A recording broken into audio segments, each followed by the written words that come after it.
About President Trump saying he spoke to Putin for 2 hours and said the Russian president wants to get it ended. Well, that meeting comes back here as Reform UK leader Nigel Farage makes clear that everyone knows his own position on President Putin.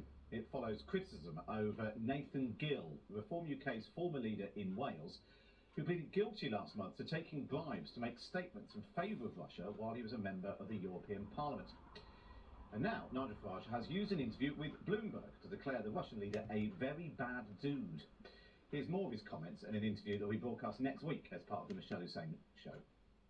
So if you were Prime Minister and NATO jets Russian jets entered NATO airspace, where do you stand on that? Do you think there should be... Got to shoot them down. No questions. Whatever that does, how much that inflames tensions. Russia needs to be taught a lesson. Listen, love, you're trying ever so hard.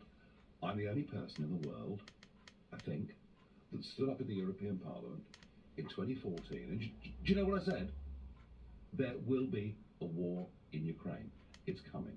I'm the only person that got it right. Well, let's turn to Laila, a Reform UK councillor. Nigel Farage has gone from praising Putin as a political operator to calling him a bad dude. What's going on? Well, I think he used that comment in 2016, and he said as a political operator, but not as a human being. He's always been very strong on his position on Russia and Ukraine, and he's right. You know, when he said that the expansion of NATO is going to cause tensions and a war, it was a geopolitical comment, and it wasn't an endorsement of the war in any way. And he saw it coming. It came up, this case of Nathan Gill, your former colleague in Reform. Not a colleague. Well, he was in the Reform UK. He hasn't been in Reform since 2021, and I haven't been part of Reform. Well, he was very close to Nigel Farage, campaigned with him. He was in Brussels with him in UKIP. I wouldn't say they were very close. No, I mean they were MEPs together. But yeah. He repeatedly said he was a good guy. I've worked closely with Nathan Gill as leader of UKIP Wales. I've always found him to be a hard-working, honest and loyal. Okay. So that suggests they were quite close. Well.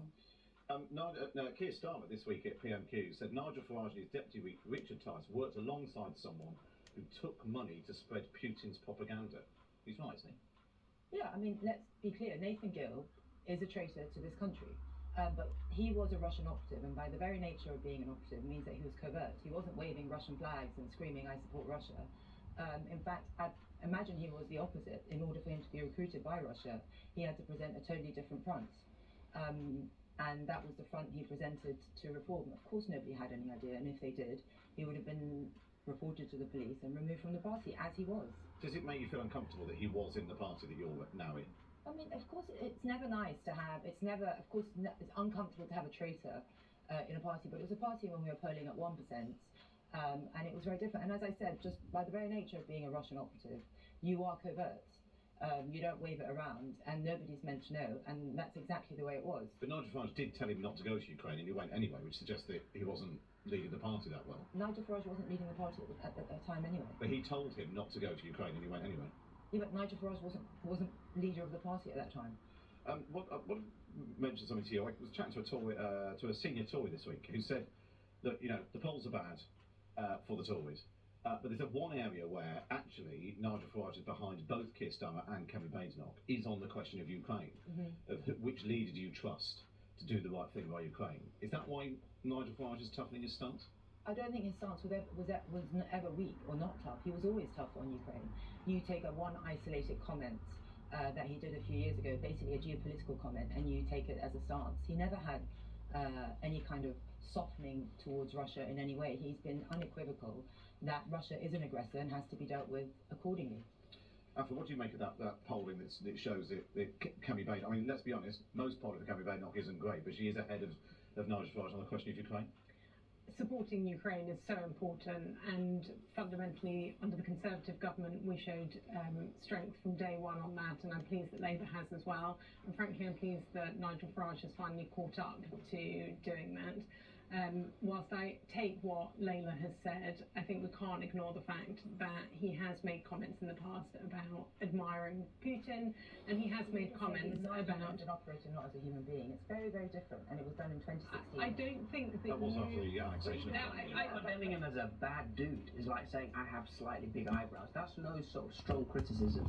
Yes, it is. fundamentally, this is somebody who has waged a war against a sovereign nation, killed thousands of people, and the strength of language must be absolute. It is completely unacceptable what Putin is doing.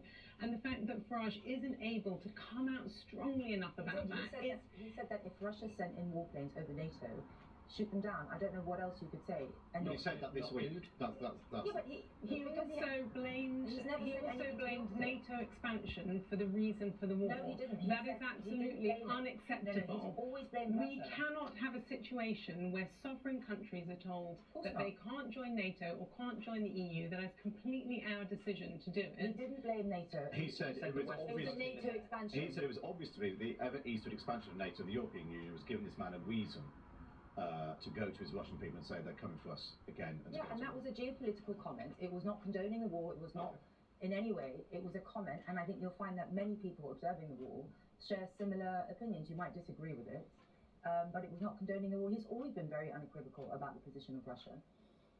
Munya, we've got politicians here talking about these things. You're not a politician. What do you make of it looking from the outside? Are we splitting hairs with language here? Well, look, generally speaking, we know that Reform is operating with a populist strategy, which essentially to me translates as say the most popular thing, which is often the simplest thing to very nuanced debates, get people on side, and then iron through the creases once it's already too late. Now, I would love to ask both of you about, especially you, Laila. So, whenever I see you on screen, it's a very weaponized politics. It's about identifying an enemy. If we get X group out, then we will no longer have problems. What enemy have I identified? Okay, so talk to me about immigration. So when I've seen you talking about clips where we're hearing the word Ethiopians and racist, and we're tarring You made me say the word Ethiopian and racist? Yes. When did you hear me say that? Rapists. Rapists, yes, because there have been illegal migrants who have been allowed into this country that have gone on to sexually assault girls. Correct. Do you but condone why that? are we tarring the entire Ethiopians? We've just spent the top half of this. Because it was, hang on, I'm sorry, but when you allow people, unvetted men, into our country who you have no idea who their history is, and you put them in a town and village, and you subject them to young girls who are walking in the streets and they end up raping a girl or sexually assaulting a girl, of course I'm going to call it out. Listen, why is it not enough? Would you not think it's right to call it out? Why is it not enough to say, let's take measures on immigration? The minute you start We are taking measures on immigration. The minute you start referencing specific groups, the association in people's minds is, if I encounter an Ethiopian, this is now the person we're talking about. We just spent the whole top of the show talking about Prince Andrew, and yet I've never heard you say abolish the royals. You can treat it as a case study.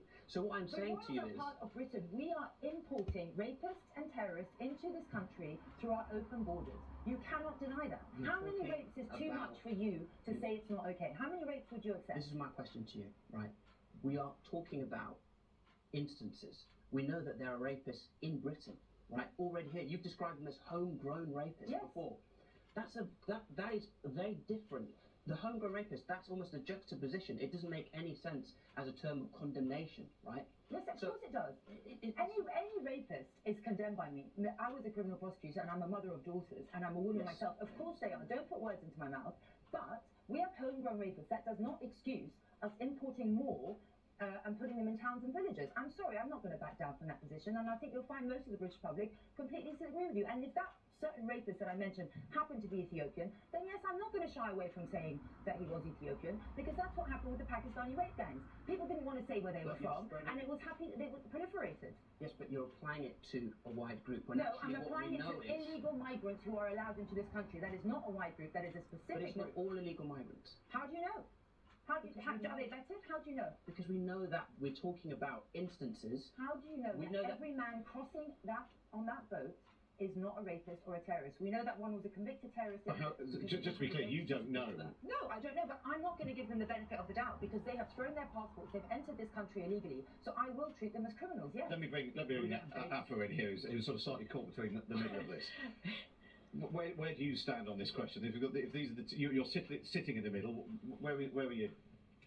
Well, I mean, I think that I'm probably somewhere nicely between the two of you, which is absolutely we don't want to have any tolerance for anybody who is coming here illegally or who is carrying out criminal or illegal behaviour. Do you think Reform UK's language goes too far?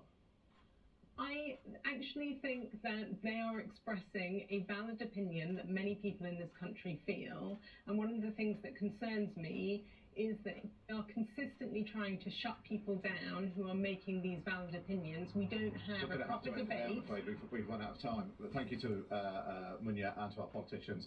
We'll have all the action on my 5 Live show on Westminster from Monday. I will be back from 2 o'clock on Monday. Newsnight back on Monday night as well. That's it for tonight. Go off to bed. Have a glorious weekend. Victoria's back on Monday with more on that Epstein story, of course.